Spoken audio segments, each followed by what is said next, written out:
tutorial cum se scoate miezul cheii Audi Keyless.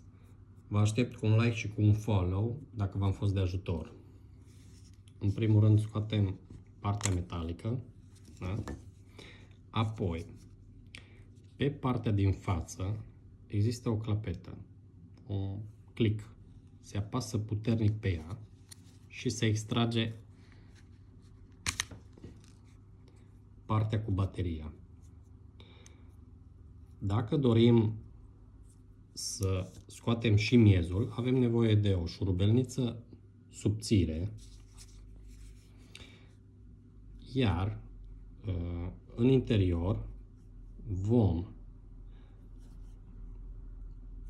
împinge